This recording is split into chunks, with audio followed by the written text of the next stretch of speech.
Esta mañana, todo cambió. Las fuerzas federales, apoyadas por helicópteros artillados y vehículos todoterreno, descendieron sobre los terrenos con una precisión quirúrgica. Al llegar, los agentes se encontraron con camionetas Jeep y Suburban blindadas, adaptadas para soportar disparos de armas pesadas, cubiertas con gruesas placas de acero que las hacían prácticamente impenetrables ante rifles calibre 50. Esta muestra de armamento no solo indicaba la violencia extrema que esperaban enfrentar, sino también la tenacidad con la que defendían su territorio, dejando claro que los sicarios del Mallito Flaco estaban preparados no solo para defenderse, sino para lanzar ofensivas letales.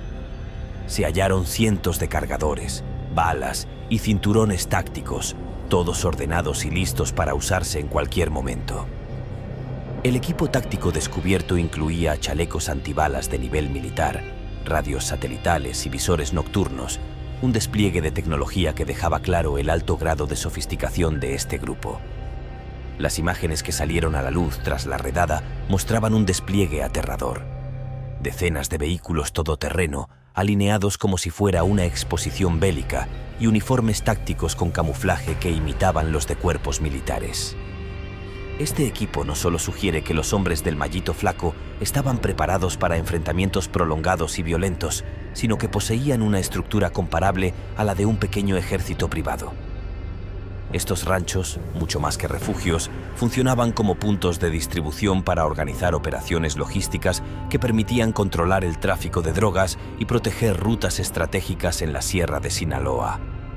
Con la noticia de esta redada, la preocupación dentro del cártel se ha vuelto palpable.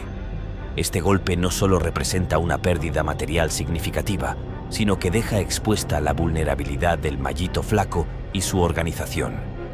Aunque el operativo, que duró varias horas, dejó una imagen devastadora para el hijo de El Mayo, la influencia del cártel en Sinaloa ha sido un bastión casi inquebrantable durante décadas. Sin embargo, si algo ha demostrado el hijo del infame Zambada, es su habilidad para adaptarse y responder. Aunque su infraestructura fue golpeada y debilitada, la lucha por el control del narcotráfico en México está lejos de llegar a su fin. Con el amanecer iluminando la vasta sierra, ese rincón donde el silencio natural solo es roto por el eco de las armas y los rugidos de los blindados, los ranchos que albergaban este poderío parecen haber perdido su impenetrabilidad, revelando el alcance de una organización que mantuvo en pie el imperio del Mallito Flaco hasta el día de hoy. Las fuerzas militares llevaron a cabo un operativo sigiloso y bien coordinado en el corazón de la sierra sinaloense. Este despliegue, de precisión quirúrgica, buscaba sorprender al líder del cártel y neutralizar a sus hombres antes de que pudieran responder. Aviones no tripulados sobrevolaban la zona, aportando inteligencia en tiempo real, mientras vehículos blindados aseguraban las salidas de los ranchos, evitando cualquier intento de escape. Los ranchos que fueron blanco de la redada se encontraban en áreas rurales cercanas a poblados como La Tuna y el Limón de los Ramos, donde la presencia del cártel ha sido dominante por años. Sin embargo, hoy ese dominio fue arrebatado. Apenas se escuchó el estruendo de las puertas al ser derribadas y el descenso de helicópteros Black Hawk con ametralladoras montadas, los hombres del Mallito Flaco comprendieron que no había salida. Sin embargo, estos no eran simples sicarios, estaban preparados para la guerra y el enfrentamiento que siguió fue intenso. El armamento encontrado en los ranchos mostraba el tipo de combate que el cártel esperaba enfrentar. Las autoridades incautaron ametralladoras M660 capaces de disparar cientos de balas por minuto, además de rifles de asalto M16 y AK-47 letales en manos de operadores entrenados. En una habitación oculta encontraron un arsenal más sofisticado, incluyendo fusiles Barrett calibre 50, usados para penetrar blindajes o incluso derribar helicópteros, reflejando la capacidad del Mallito Flaco para defender su territorio y su disposición a enfrentar cualquier amenaza, ya fuera de rivales o del propio ejército. Además de estas armas de alto calibre, se aseguraron cientos de cargadores, chalecos antibalas capaces de resistir proyectiles de gran potencia y radios satelitales para comunicaciones seguras. En los patios de los ranchos se hallaron vehículos blindados modificados, incluidos Jeep y Suburban, algunos equipados con torretas para montar ametralladoras, convirtiéndolos en fortalezas móviles. Los sicarios usaban uniformes tácticos camuflados, preparados para operar de día y de noche, usando visores térmicos para detectar movimiento enemigo entre árboles y rocas. Mientras los militares avanzaban de rancho en rancho, descubrieron varios túneles subterráneos que conectaban puntos estratégicos en la región. Estos pasadizos permitían al Mallito Flaco moverse sin ser detectado y escapar de operativos anteriores, además de controlar rutas de tráfico de drogas a través de la sierra. Sin embargo, la precisión de esta redada cerró cualquier vía de escape, impidiendo que esos túneles salvaran a su organización en esta ocasión. El operativo se extendió durante horas, con soldados revisando cada rincón de los ranchos para asegurarse de que no quedara ni un solo sicario ni arma sin confiscar. Al final de la jornada, se aseguraron más de una docena de vehículos blindados, un arsenal impresionante de armas y miles de balas, dejando al Mallito Flaco sin una de sus principales bases operativas. La caída de estos ranchos representa un golpe devastador para el cártel, no solo en términos de recursos materiales, sino también de poder y control en el narcotráfico. La posesión de armas y vehículos blindados es símbolo de dominio, y hoy ese dominio fue destruido por la intervención militar. Aunque el propio Mallito Flaco no fue capturado, los analistas creen que su capacidad de reacción ha quedado gravemente debilitada, dejándolo vulnerable tanto ante las autoridades como ante sus rivales en la Sierra de Sinaloa, donde la lucha por el control de las rutas del narcotráfico es feroz y constante. El mensaje enviado con esta redada es claro: el poder de los cárteles, por más fuerte que parezca, puede ser desmantelado en cualquier momento. Mientras la noticia de la redada se extiende por el país, los aliados y enemigos del Mallito Flaco ya están evaluando sus próximos movimientos. La incursión militar contra el cártel de Sinaloa en el corazón de la Sierra Sinaloense dejó secuelas que repercutirán en los próximos días y semanas, alterando tanto la estructura interna del cártel como el equilibrio de poder en el país.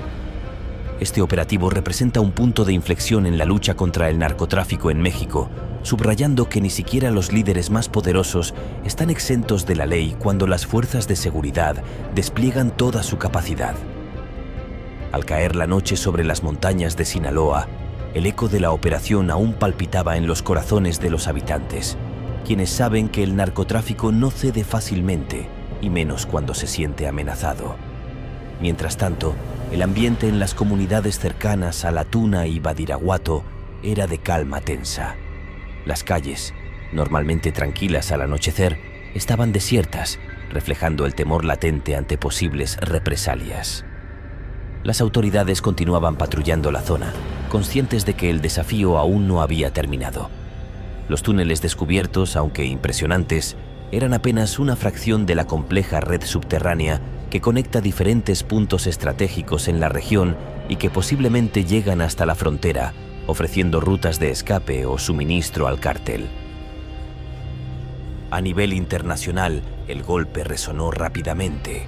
Medios de Estados Unidos y Europa destacaron la magnitud del arsenal incautado y la sofisticación de los operativos del cártel de Sinaloa. La DEA felicitó a las fuerzas mexicanas, aunque advirtió que la lucha está lejos de concluir, reconociendo la habilidad de la organización para reorganizarse. Los analistas anticipan que el verdadero reto será mantener la presión, evitando que el cártel se reagrupe, ya que la historia muestra que estos golpes suelen fortalecerlos, volviéndose más violentos. En las áreas urbanas de Culiacán, la vida continuaba aparentemente normal, aunque entre murmullos se mencionaba lo ocurrido. La caída de los ranchos del Mallito Flaco era un recordatorio de que la violencia podría regresar en cualquier momento. Las narcomantas, aquellos mensajes intimidantes que suelen aparecer en puentes y avenidas, podrían multiplicarse como advertencia o venganza. A pesar del golpe, se sabía que el Mallito Flaco no es alguien que ceda terreno sin luchar. Su gente, caracterizada por una lealtad feroz y entrenamiento militar, ya planeaba una respuesta, y la duda no era si la habría, sino cuándo y cómo. Al amanecer siguiente, las huellas de la operación seguían visibles en las montañas, marcas de vehículos blindados, casquillos de balas esparcidos, y el eco de los helicópteros aún persistían en la memoria de los habitantes.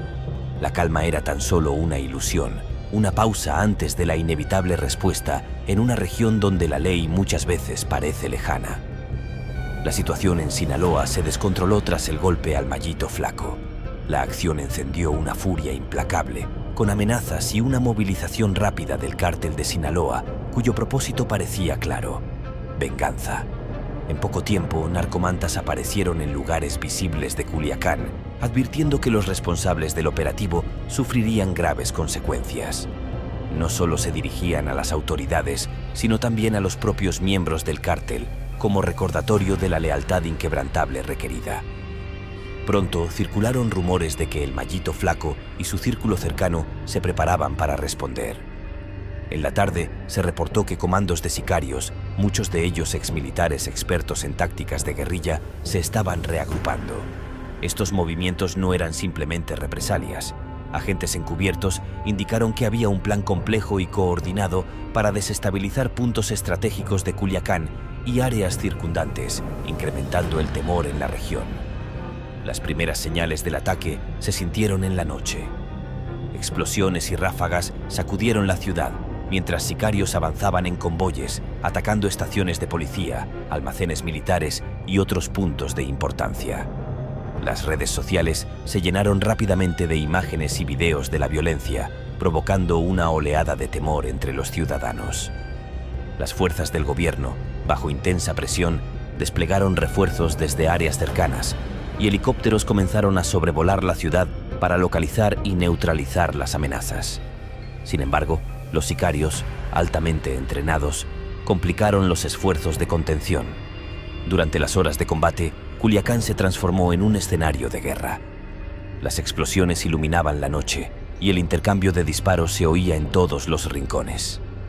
Al amanecer, la ciudad mostraba el costo de la confrontación: calles marcadas por la destrucción y edificios perforados por balas.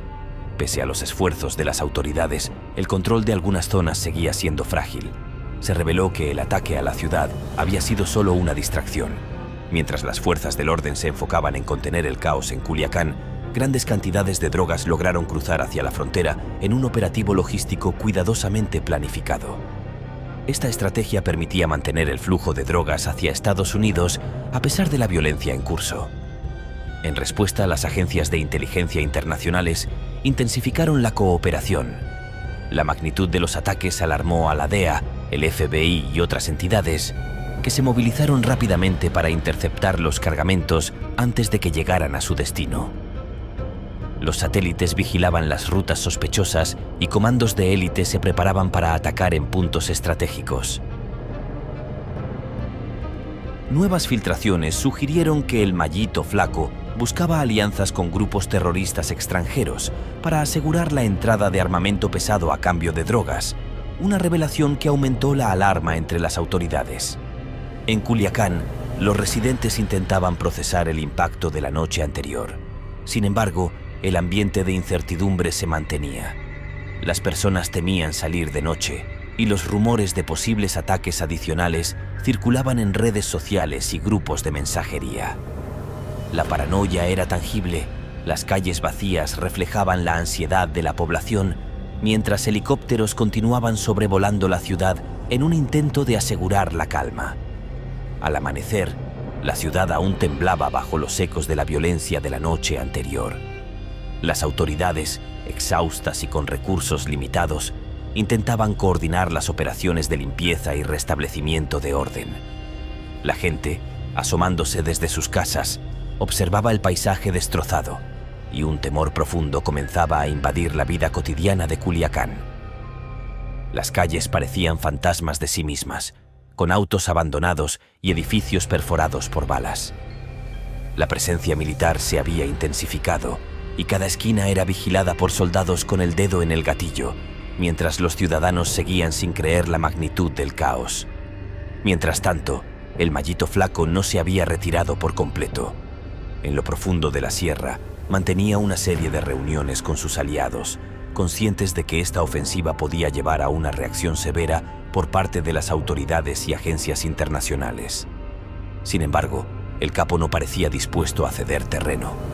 De hecho, los rumores indicaban que había comenzado a fortalecer sus alianzas. y que sus redes de comunicación y distribución estaban listas para continuar el flujo de sus operaciones. La guerra psicológica también se había intensificado. Videos y mensajes que mostraban el poder del cartel circulaban en redes sociales, en un intento de mantener a la población y a sus enemigos en un estado de alerta constante.